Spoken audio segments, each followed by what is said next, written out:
Welcome to The Pipeline. Today is April 7th, 2021, Wednesday. I am Derek Fildebrandt, publisher of the Western Standard, joined today by Western Standard news editor Dave Naylor. How you doing, Dave? I'm good, Derek. Yourself?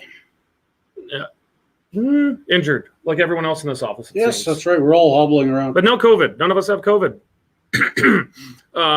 And Corey Morgan, political columnist and host of the Corey Morgan Show. Good day, Corey. Good day. We've got an interesting story today. We're coming right on the heels, though, of the second episode of Mountain Standard Time with Nathan Gita.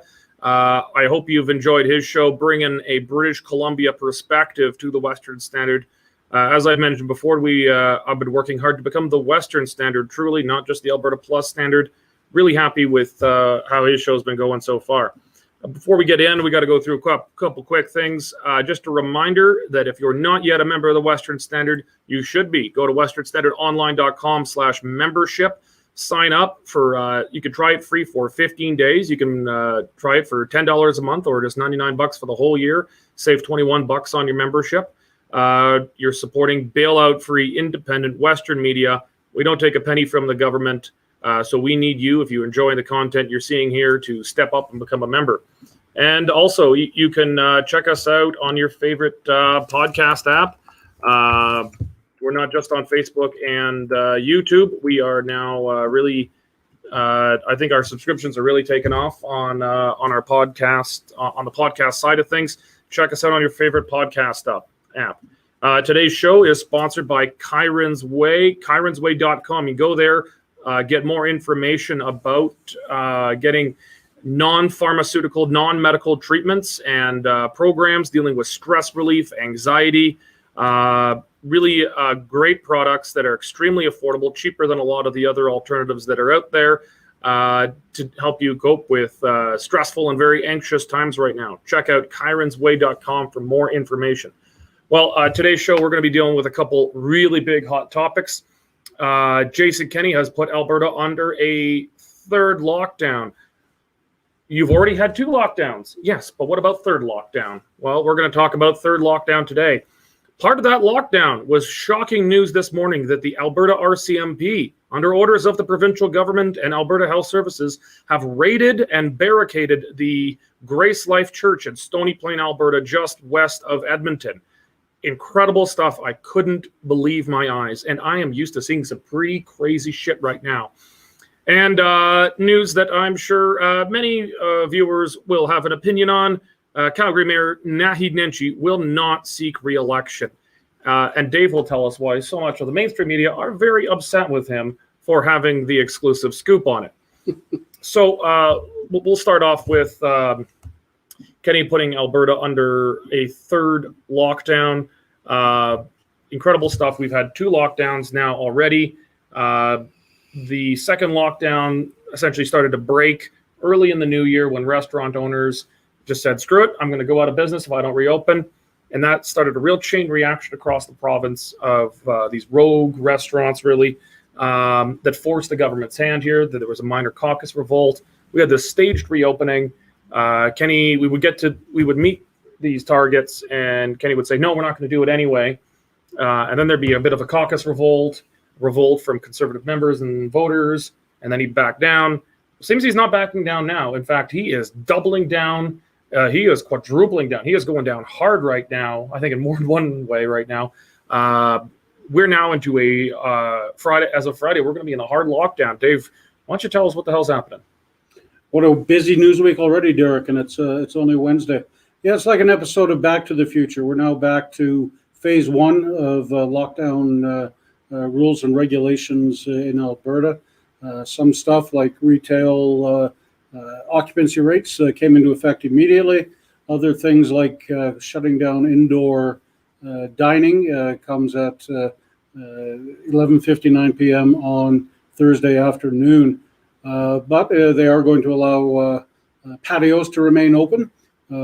How people will be able to access washrooms, Derek, is a little bit beyond me at the moment. But unfortunately, my neighborhood pub's got an outdoor patio of 6 tables, and they've decided that they're not going to bother. It's just not worth their while. So we're back to phase one. You mentioned the restaurant revolt in phase two. Already we're hearing from businesses across Alberta that have had enough and they are not going to follow this lockdown. Our Edmonton reporter, Alex Dollywall, is working on this story. He's contacting these businesses, but certainly a lot of them out there have had enough and they've decided not to follow it.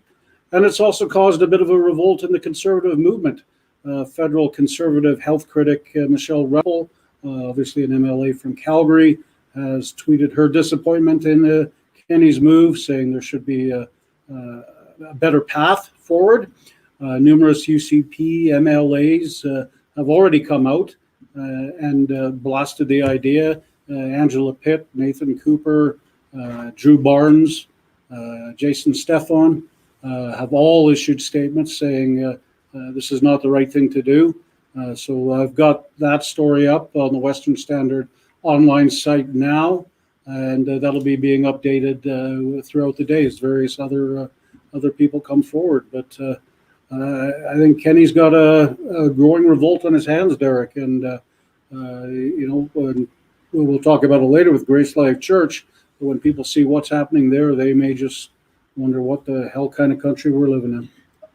Maybe I got this wrong. I think I said, did I say Stony Plain was where Grace Life You is? did. Is it actually Spruce Grove? Spruce Grove. Okay. Well, Mary Fair said we had that wrong. So thank you, Mary, for pointing that out. Corey, this is, I've been getting notice of this coming from people inside the UCP, even some federal conservatives who are quite plugged into the UCP government here, telling me that Kenny's been pushing hard for a lockdown behind the scenes for some time here, but he's been terrified of a caucus revolt. He's been terrified of a revolt by members when his leadership is already, I think, fairly in jeopardy. I think it's fair to say. But he's gone forward with it. He's all in. Do you think, does Kenny believe he has the political capital to do this? Or why do you think he's going forward? Do you think he really thinks he's going to save a bunch of people relative to the consequences of this? And does he have the political capital to do something like this, which is so white hotly opposed by the vast majority of people who voted for him in the last election?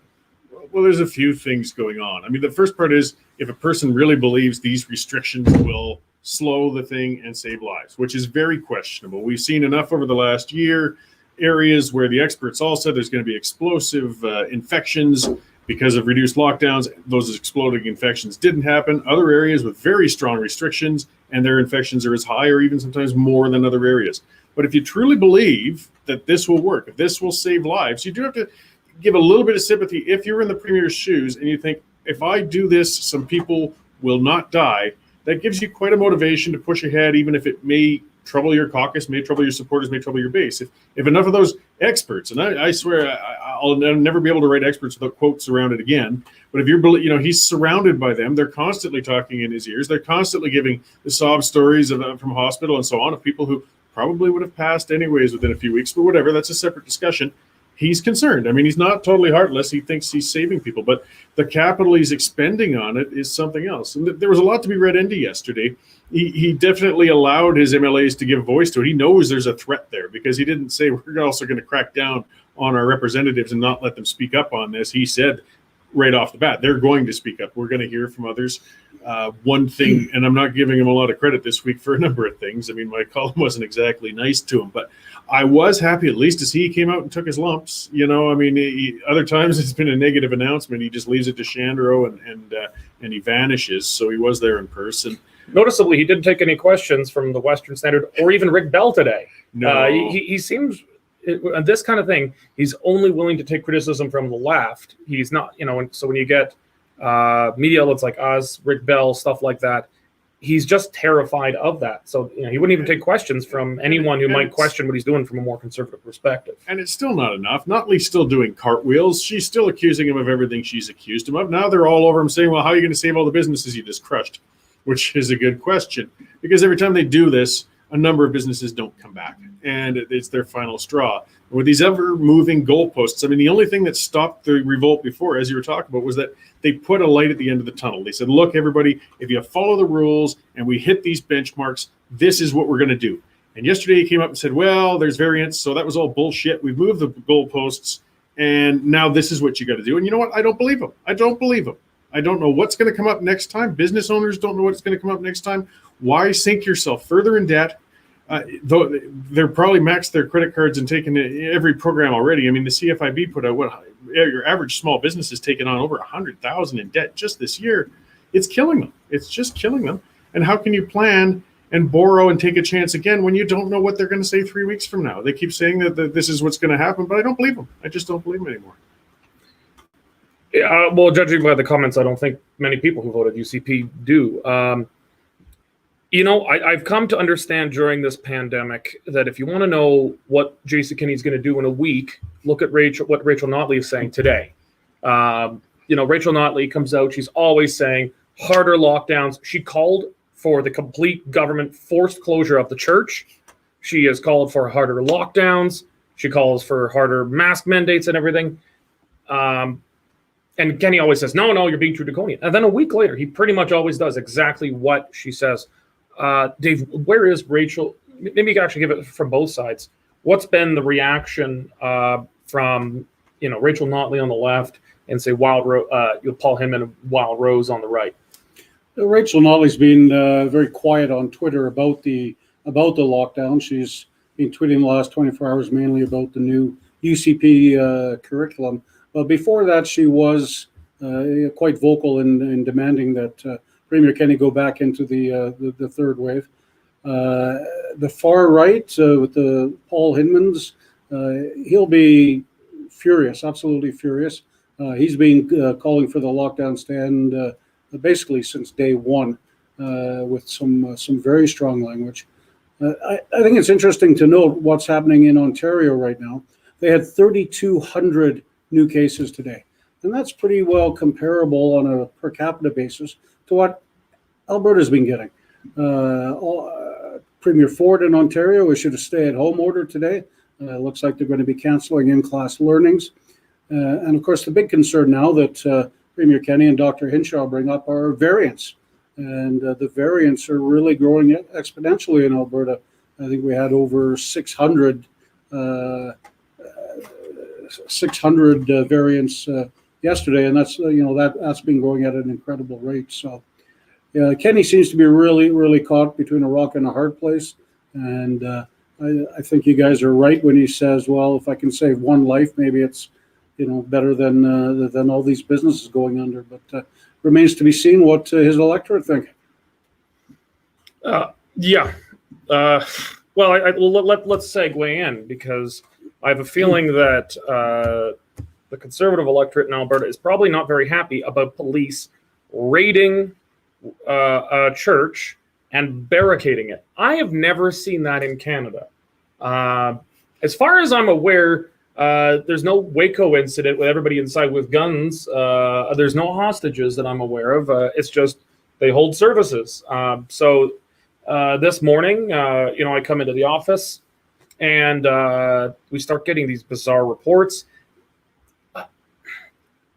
What I'm finding hard to believe is getting further and further along a certain continuum.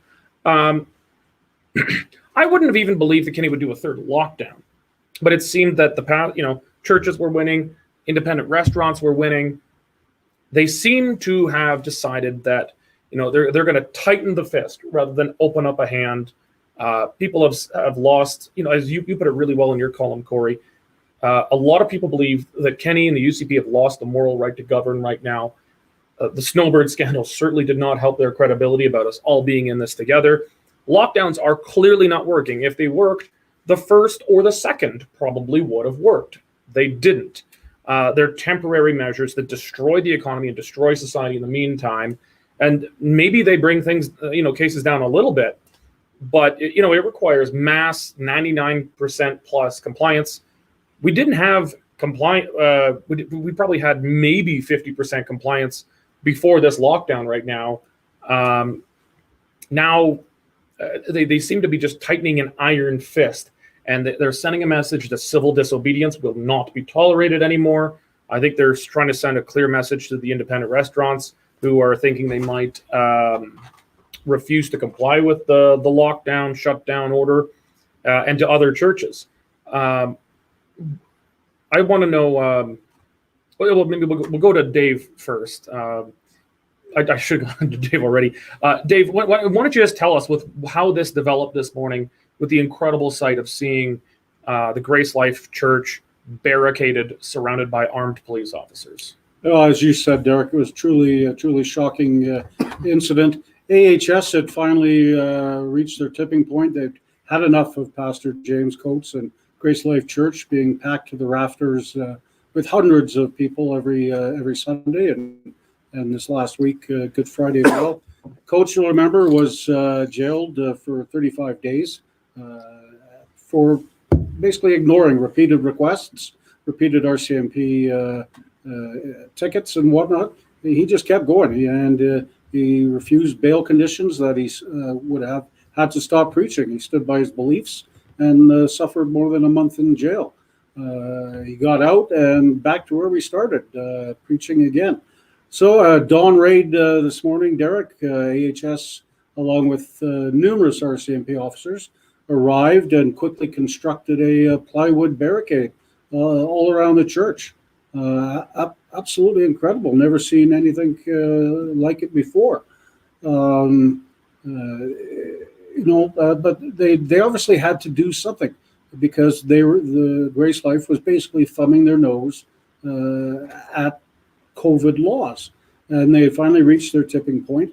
I don't think any of us would have guessed that they would build a fence around it or barricaded it. It was truly a shocking move by the government, but as you say, it shows they seem to be not fooling around anymore, and this is what they're going to do to people who don't, or churches that don't toe the line.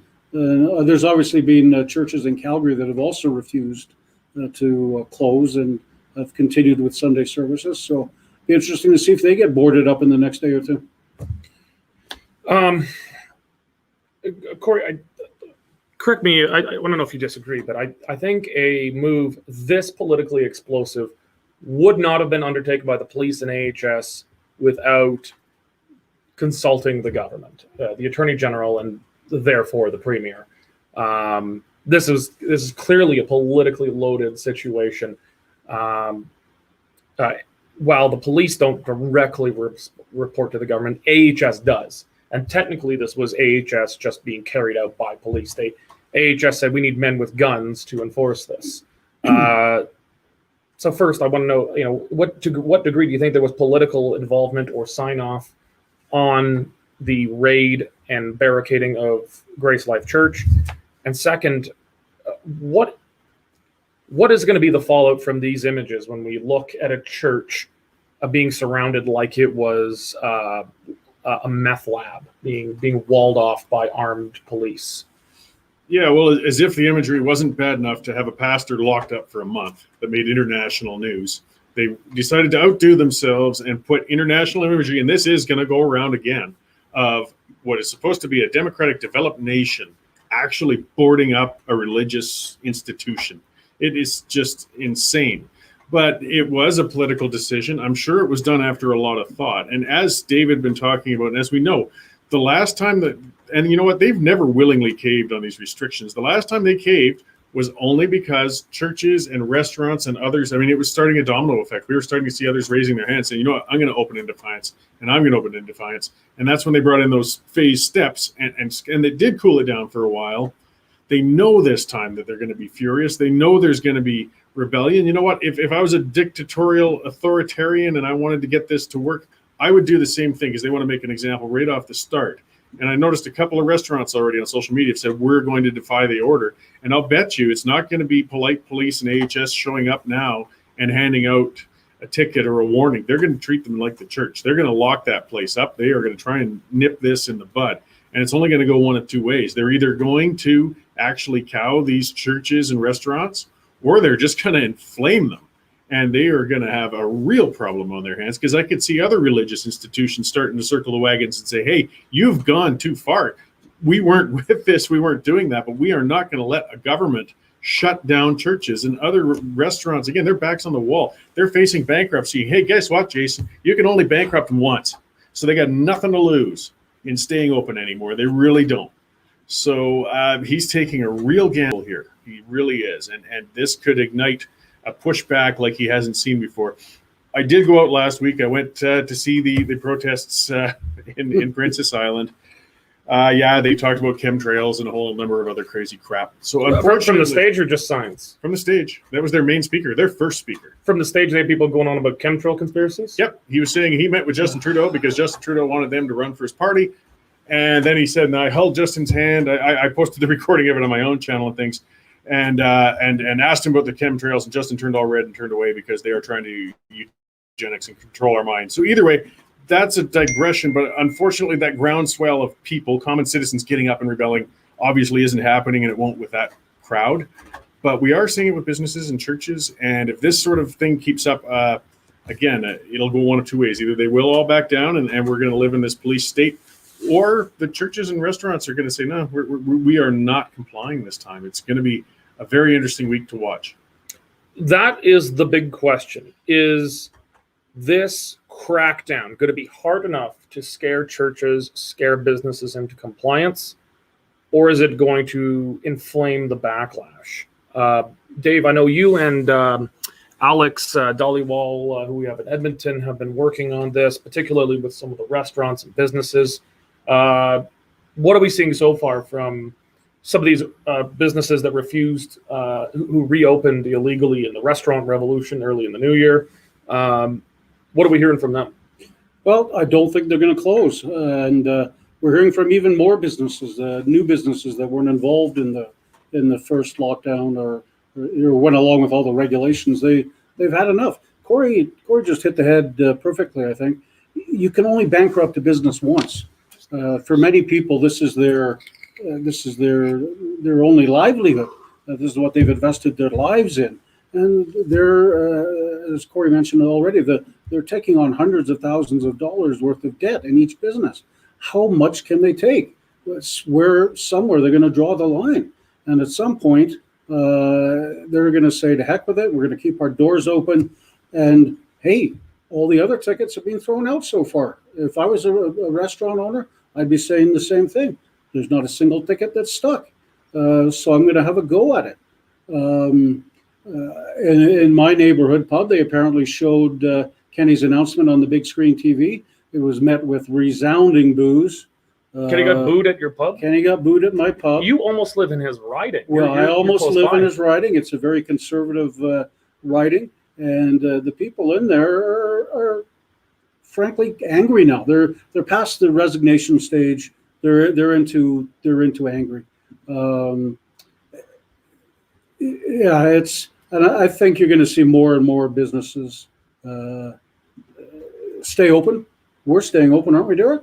We're not closing. No. Now it's voluntary. Wink, wink. No one's got to be here, but the office is opening. We've only got 5 people in the office for our Calgary headquarters. We're not going anywhere. I bought a new doormat today. Just said, get a warrant. My wife I posted a picture of it. My wife sent me a message saying she really doesn't want that at the house.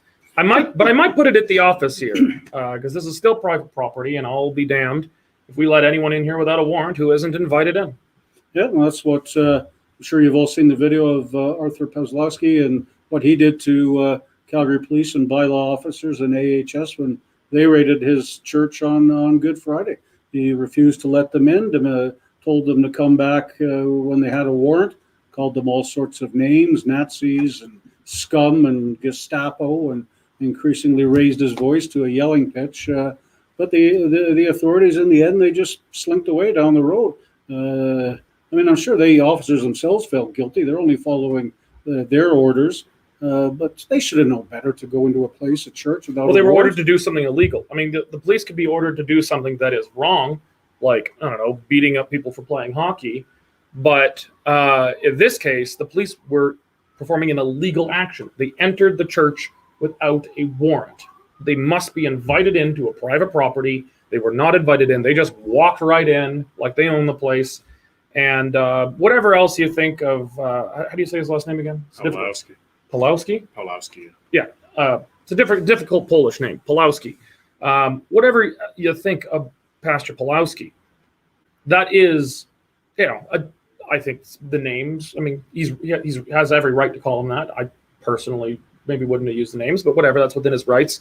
But in general, what he did is exactly what you should do when police violate your constitutional rights against unreasonable search and seizure, which means you are required to have a warrant to enter a private property unless you have reasonable grounds to believe there is current ongoing criminal activity taking place, that there's urgent need to enter.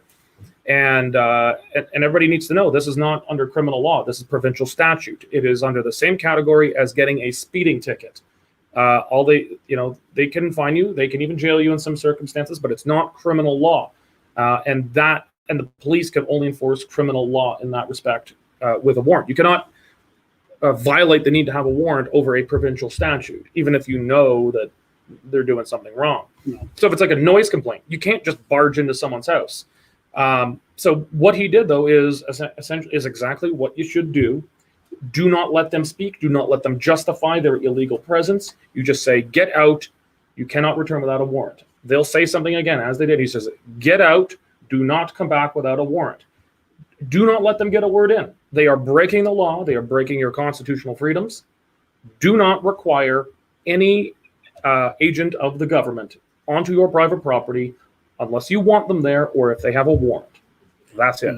I'll bet the lawyers at the Justice Center for Constitutional Freedom are run off their feet working around the clock. With, I think they're licking their lips now with illegal entry of police into churches and police shutting down and barricading churches. I mean, the Justice Center, John Carpe, I think business is going to be booming. Yeah.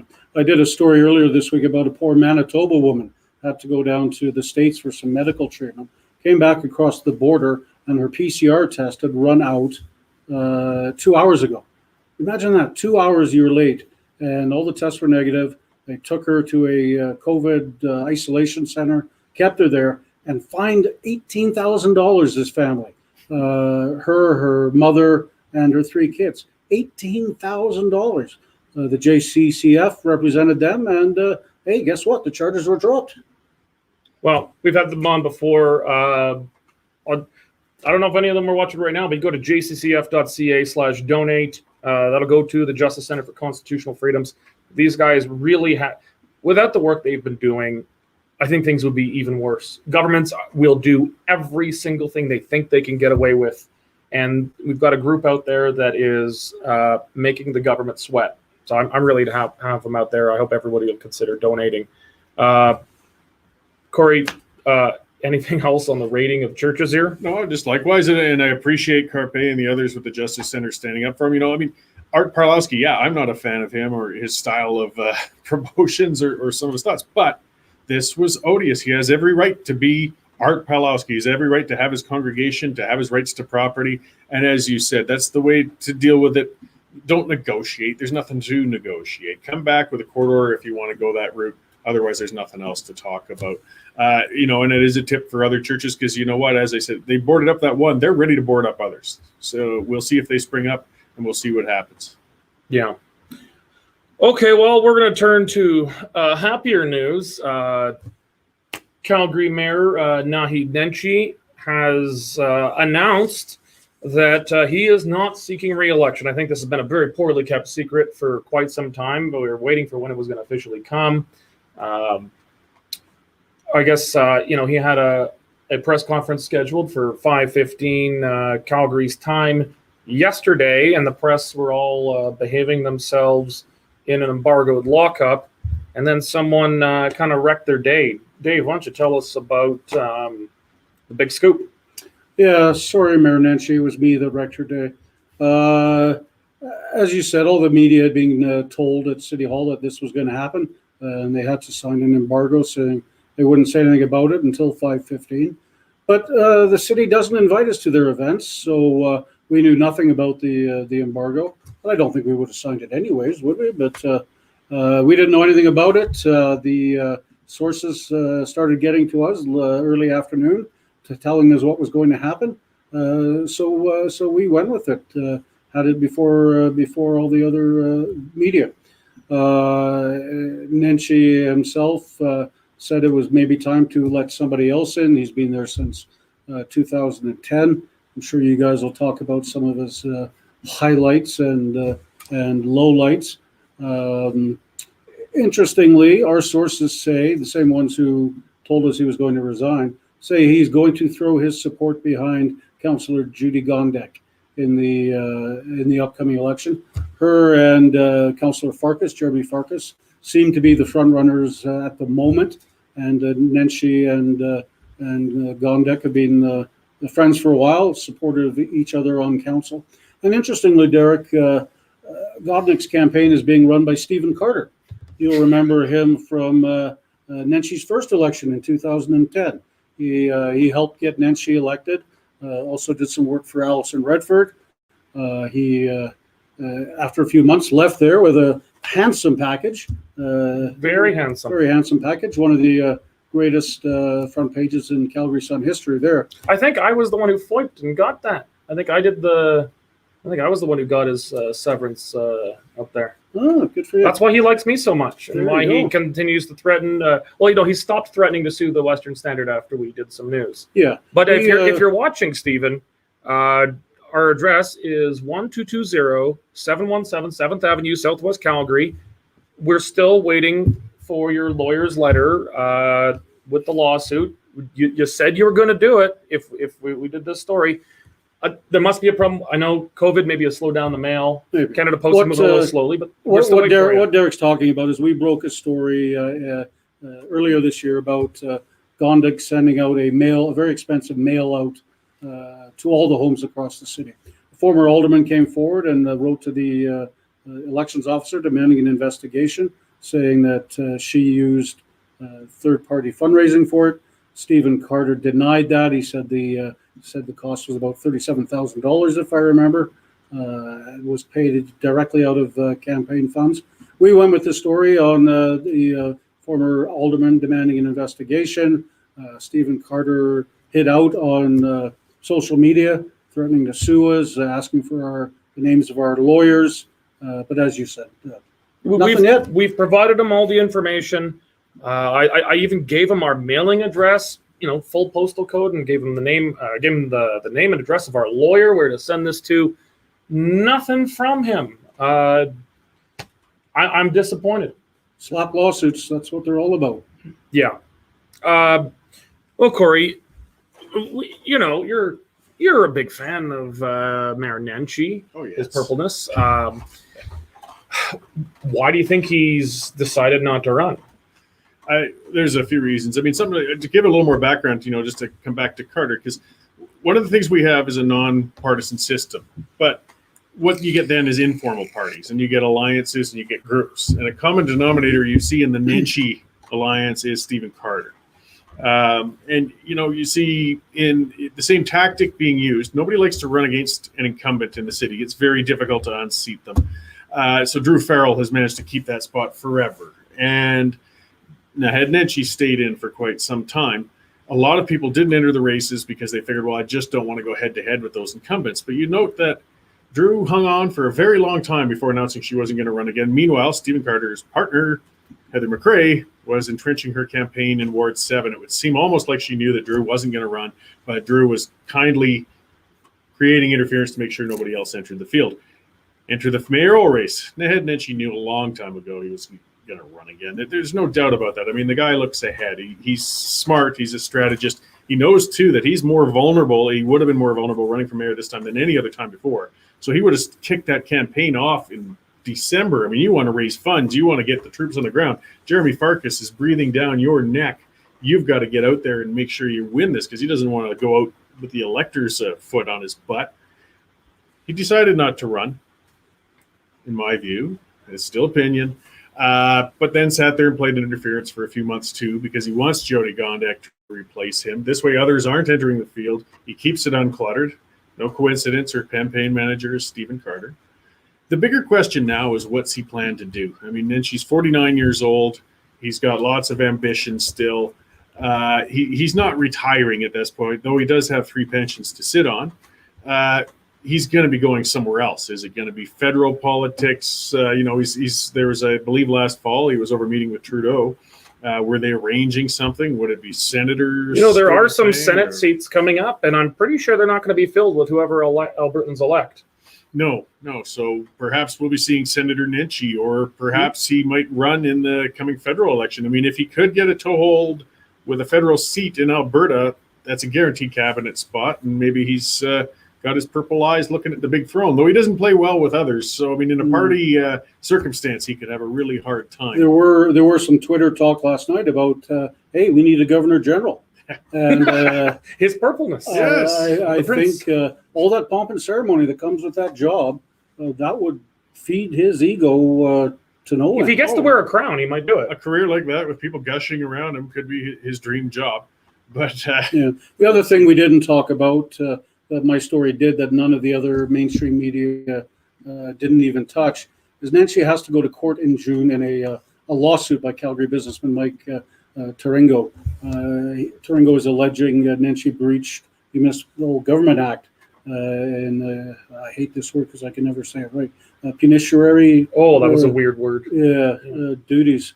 Basically, he interfered with a development that alleged development or alleged interference when a development that Taringo was trying to get through, and Nenshi is alleged to have helped thwart that. So.